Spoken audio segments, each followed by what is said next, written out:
Hello students, आज की class start करते हैं। Class 12 physics chapter 2। Last class में स्टूडेंट्स अपन ने टाइप्स ऑफ कैपेसिटर देखा था। टाइप्स ऑफ कैपेसिटर में स्टूडेंट 3 टाइप के कैपेसिटर थे: parallel plate capacitor, spherical capacitor और सिलेंड्रिकल कैपेसिटर। ठीक है स्टूडेंट, तो स्फेरिकल और सिलेंड्रिकल कैपेसिटर ये अपने कोर्स में नहीं है स्टूडेंट्स, अपने कोर्स में पैरेलल प्लेट कैपेसिटर स्टूडेंट्स। ठीक है, तो मैं इसको स्टार्ट करता हूँ स्टूडेंट्स। पैरेलल प्लेट कैपेसिटर, ठीक है, ये आपके दो प्लेट है स्टूडेंट्स। ठीक है, ये पॉजिटिव प्लेट है और नेगेटिव प्लेट है स्टूडेंट्स। लास्ट क्लास में अपन ने ये देख लिया था स्टूडेंट्स कि अगर कोई कैपेसिटर का, ठीक है, कैपेसिटेंस बढ़ाना है, मतलब कि चार्ज होल्डिंग कैपेसिटी बढ़ाना है, तो आपको पोटेंशियल डिफरेंस को कम करना पड़ेगा। और पोटेंशियल डिफरेंस कम कब होगा? जब एक पॉजिटिव प्लेट हो और दूसरा क्या हो, नेगेटिव प्लेट हो स्टूडेंट्स। ठीक है, अपन ने ये भी देखा था कि कैसे आइसोलेटेड कैपेसिटर कि चार्ज होल्डिंग कैपेसिटी क्यों नहीं बढ़ा सकते अपन। ठीक है, आइसोलेटेड कैपेसिटर मतलब कि सिर्फ पॉजिटिव चार्ज या सिर्फ नेगेटिव चार्ज। तो सिर्फ पॉजिटिव चार्ज का अपन ने डेरिवेशन बनाया था, तो जिसका आंसर आया था C = 4 pi epsilon not R। जिसका आंसर आया था C = 4 pi epsilon not R students. ठीक है, अभी आगे बढ़ते हैं स्टूडेंट्स पैरेलल प्लेट कैपेसिटर की तरफ। स्टूडेंट्स देखेंगे आपका ये दो प्लेट है स्टूडेंट्स, जिसका सरफेस चार्ज डेंसिटी मैं सिग्मा ले लेता हूँ। सरफेस चार्ज सिग्मा ले लेता हूँ स्टूडेंट्स। तो देखेंगे यहाँ पर दो प्लेट है स्टूडेंट्स, यहाँ पर 3 रीजन बन गए आपके, रीजन 1, रीजन 2 और रीजन 3। ठीक है स्टूडेंट, तो रीजन 1 में इस प्लेट के कारण, इस प्लेट को 1 बोल देता हूँ, इस प्लेट को 2 बोल देता हूँ। इस प्लेट के कारण इलेक्ट्रिक फील्ड कैसे जारी होगी? बाहर जारी होगी स्टूडेंट्स, क्योंकि पॉजिटिव है। ठीक है, E1। और इस प्लेट के कारण कैसे जारी होगी इलेक्ट्रिक फील्ड? अंदर आ रही होगी स्टूडेंट्स, क्योंकि नेगेटिव है, क्योंकि पॉजिटिव से निकलती है आउटवर्ड होती है और नेगेटिव से इनवर्ड होती है स्टूडेंट। ठीक है, तो यहाँ पर ई नेट क्या आ रहा होगा स्टूडेंट्स, जो कि दोनों अपोजिट है, तो E1 माइनस ऑफ E2।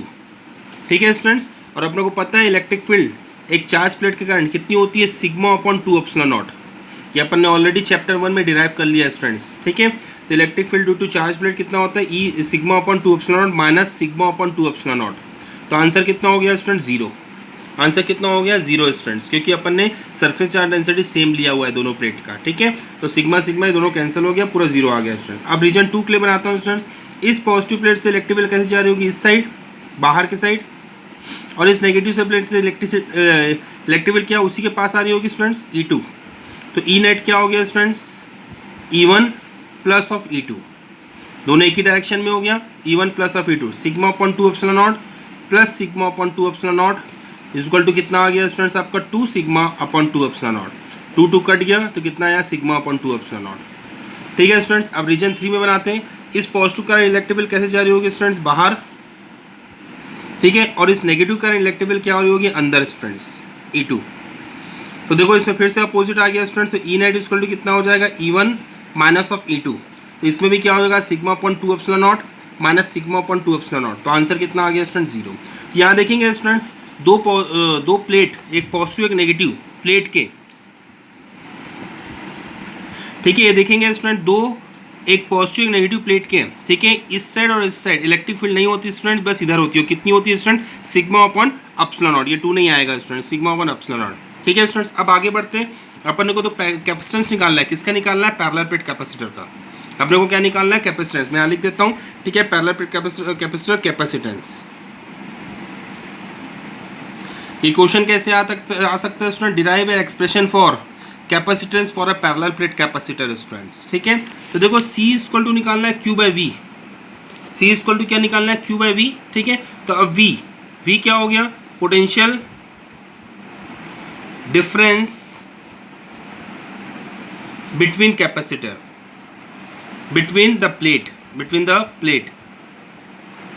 ठीक है स्टूडेंट्स, मान लो ये दोनों बीच के प्लेट का डिस्टेंस कितना है? D है स्टूडेंट्स। ठीक है, मान लो प्लेट का डिस्टेंस कितना है? D है।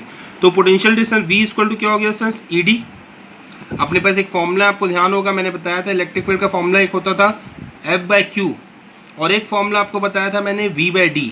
ठीक है स्टूडेंट, स्टार्टिंग में बताया था, जिसके कारण आपको वोल्ट पर मीटर आपको यूनिट बताया था स्टूडेंट्स। तो यहाँ से फॉर्मूला आ गया V equal to ED students. ठीक है, V इक्वल टू ED के बाद आप देखेंगे students V equal to electric field कितनी है स्टूडेंट्स? यहाँ पर इलेक्ट्रिक फील्ड आपकी है यहाँ पर। ठीक है, इस साइड और इस साइड 0 है, तो बची कौन सी? इधर वाली बची स्टूडेंट्स। तो कितनी हो? Sigma upon epsilon naught. तो पुट कर दिया मैंने sigma upon epsilon naught D।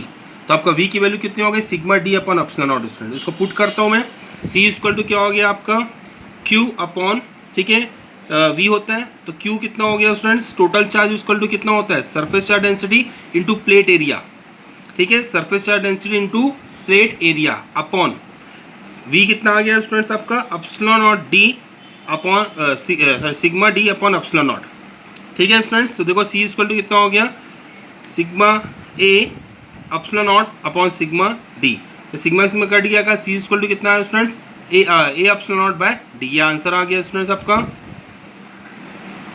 ये आंसर हो गया। ये कब का आंसर है स्टूडेंट्स, जब आपका ये दोनों प्लेट के बीच में क्या है, एयर है, ठीक है, ये दोनों प्लेट के बीच में क्या है, एयर एज अ मीडियम है। अगर ये दोनों प्लेट्स के बीच में एयर नहीं होगा, मैं यहाँ लिख दे रहा हूँ, ठीक है, air as a medium, air as a medium,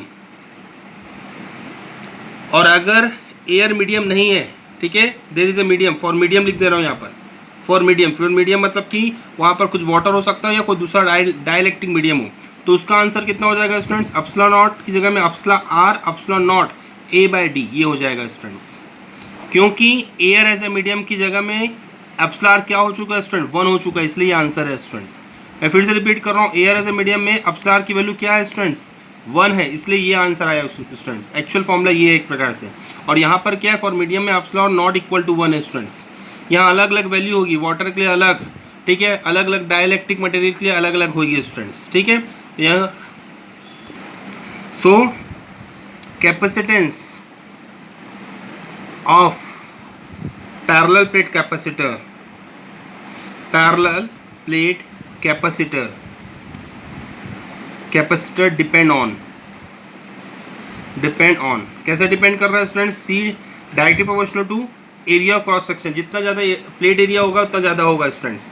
C inversely proportional to distance मतलब ये दोनों का डिस्टेंस जितना दूर होते जाएगा, ये दोनों का डिस्टेंस जितना दूर होते जाएगा प्लेट डिस्टेंस, उतना सी क्या होते जाएगा स्टूडेंट्स, कम होते जाएगा, क्योंकि इन्वर्सली प्रोपोर्शनल है स्टूडेंट्स, ठीक है।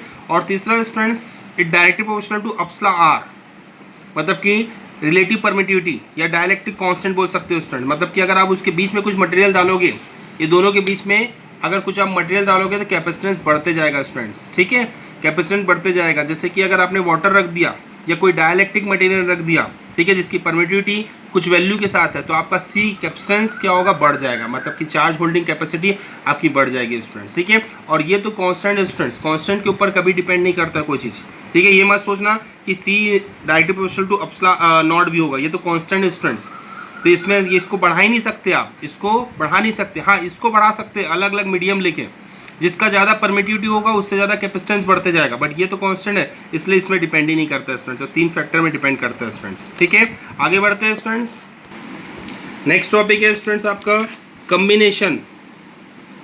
कम्बिनेशन ऑफ कैपेसिटर, ठीक है, इन सीरीज एंड पैरेलल। ये कॉम्बिनेशन स्टार्ट कर रहे हैं स्टूडेंट्स, क्लास 10th में आपने रजिस्टर का कॉम्बिनेशन पढ़ा हुआ है, ठीक है, तो अभी आपने, ठीक है, सीरीज और पैरेलल कैपेसिटर का पढ़ रहे हो स्टूडेंट। तो मैं पहला स्टार्ट कर रहा हूँ सीरीज का, ठीक है, सीरीज कॉम्बिनेशन देखेंगे स्टूडेंट्स। मैं 3 कैपेसिटर ले लेता हूँ।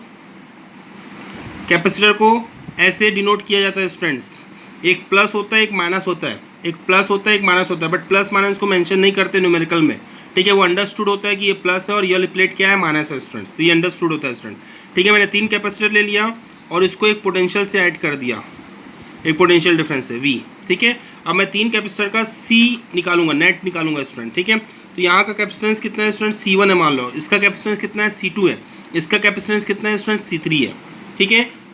और सीरीज में है तो सीरीज में क्या होगा स्टूडेंट, पोटेंशियल बढ़ जाएगा, ठीक है। इसका पोटेंशियल कितना होगा, मान लो इसका पोटेंशियल है V1, इसका पोटेंशियल कितना है V2 और इसका पोटेंशियल कितना है V3, ठीक है स्टूडेंट्स। तो आगे बढ़ते हैं डेरिवेशन की तरफ। तो V इक्वल टू क्या होगा, V1 plus V2 plus V3 लिख सकता हूँ मैं। टोटल पोटेंशियल इक्वल टू क्या होगा, V1 plus V2 plus V3, ठीक है। आगे बढ़ते हैं, देखो C इक्वल टू क्या होता है, Q by V, C equal to क्या होता है, Q बाई V, तो V इक्वल टू क्या हो गया students, Q by C, V equal to क्या हो गया, Q बाई C,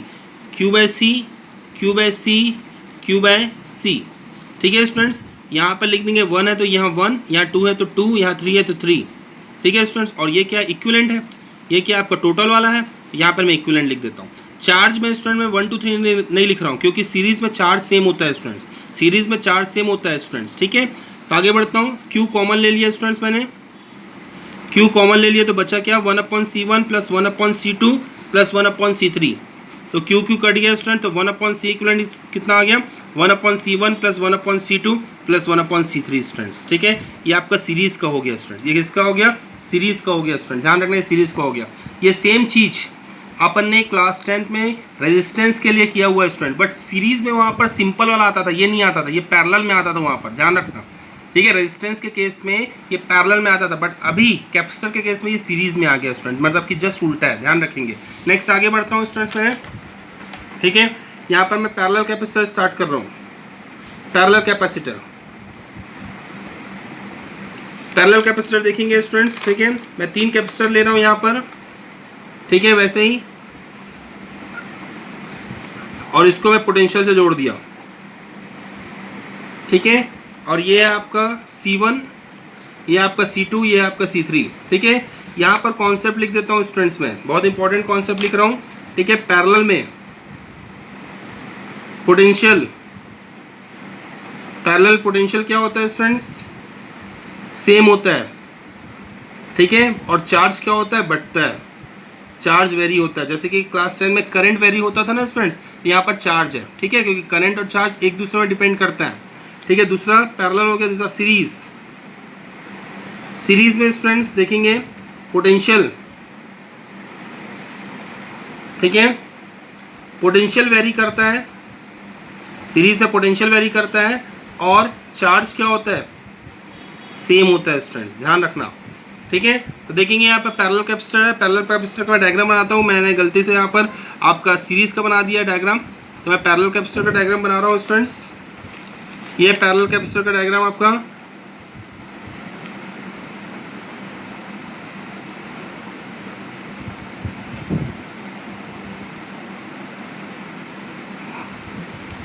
ठीक है। इसके ऊपर पोटेंशियल जोड़ दिया, ये आपका इसका कैपेसिटेंस C1 है, इसका कैपेसिटेंस C2 है, इसका कैपेसिटेंस C3 है स्टूडेंट्स, ठीक है।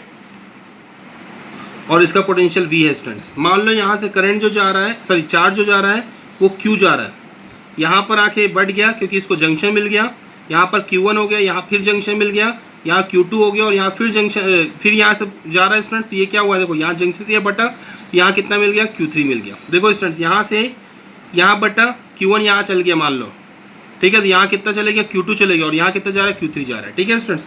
तो देखो मैं स्टार्ट कर रहा हूँ derivation, Q is equal to क्या होगा Q1 plus Q2 plus Q3 होगा, Q इज इक्वल टू क्या होगा Q1 plus Q2 plus Q3 होगा स्टूडेंट्स।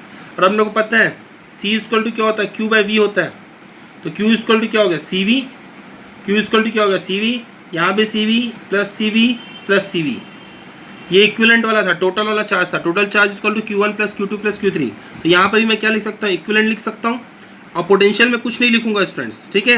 यहाँ 1, यहाँ 2, यहाँ 3, पोटेंशियल में V1 V2 V3 नहीं लिखूंगा, क्योंकि पैरेलल में वोल्टेज इक्वल होते हैं, पैरेलल में पोटेंशियल या वोल्टेज क्या होता है, इक्वल होता है स्टूडेंट्स, ठीक है। वैसे पोटेंशियल लिखो या वोल्टेज लिख लो यहाँ पर, ठीक है। आगे बढ़ते हैं स्टूडेंट्स, मैं कॉमन ले रहा हूँ यहाँ पर पोटेंशियल, तो C equivalent equal to V equal to V C1 plus C2 plus C3, ठीक है। V कट गया स्टूडेंट, तो C इक्विवेलेंट इक्वल टू कितना आ गया students C1 plus C2 plus C3, ये आपका आंसर हो गया स्टूडेंट्स। ध्यान से देखेंगे, ये आपका पैरेलल कैपेसिटर का है आंसर, ये पैरेलल कैपेसिटर का ये वाला आंसर है स्टूडेंट्स आपका, ठीक है। ये वाला आंसर है आपका। ये अपन ने रेजिस्टेंस के केस में सीरीज में पाया था स्टूडेंट्स, बट अब ये क्या होगा पैरेलल में आ रहा है स्टूडेंट्स, ठीक है। ठीक है स्टूडेंट्स, यहाँ पर अपन क्लास एंड करते हैं स्टूडेंट्स, ठीक है। इस नेक्स्ट क्लास में अपन इसका न्यूमेरिकल बनाएंगे स्टूडेंट्स। आपको कॉम्बिनेशन दिया रहेगा, आपको सर्किट दिया रहेगा जिसमें वेराइटीज़ ऑफ कैपेसिटर लगे रहेंगे सीरीज या पैरेलल में, ठीक है। आपको आइडेंटिफाई करना है और फॉर्मूला के अकॉर्डिंग C इक्विवेलेंट निकालना है स्टूडेंट्स, ठीक है। एंड करते हैं, थैंक यू।